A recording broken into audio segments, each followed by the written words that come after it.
Darllen llyfr Miffi'n Mynd i Ffwrdd. Un diwrnod daeth llythyr i Miffi i gwahodd i aros da'i ffrind. Hwrê, medde Miffi, gwahoddiad i aros dros nos ac rwy'n mynd. Doedd Miffi ddim erioed wedi bod i ffwrdd ei hun o'r blaen. Heb ryngodd mam hi i'r bws, ond dim ond Miffi aeth ymlaen. Pryd fydd y siwrnau hon ar ben, meddyliodd Miffi ar bws ar fi'n mynd.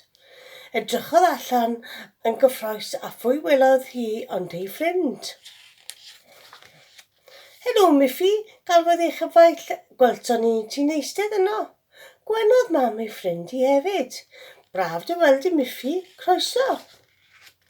Wnaeth y ddwy ddim byd ond siarad ar y dechrau, a dyna i chi sgwrs. Roedd sbel ers i Miffi weld ei ffrind, ond rhaid oedd y chwarae hefyd, wrth gwrs.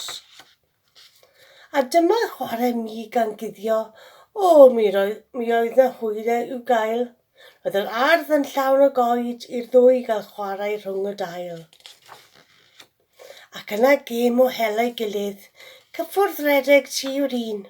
Fe redon nhw nes dechrau pendro, a methu cofio p'un oedd p'un. Wedyn bant â nhw i sglefrolio am y tro cyntaf i'n Miffi ni. Cer di gyntaf, meddai hithau, gei ti ddangos shwd i mi. Ond pan oedd tro Miffi nesa, gallwch weld yn glir.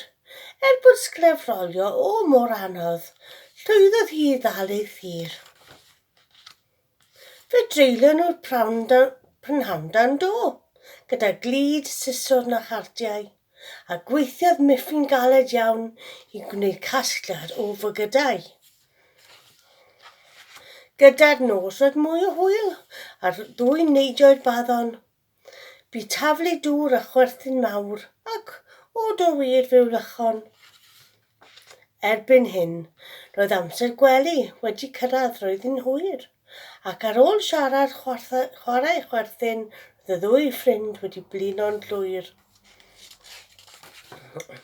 A dyna chi stori Miffi'n mynd i ffwrdd. Hwyl fawr.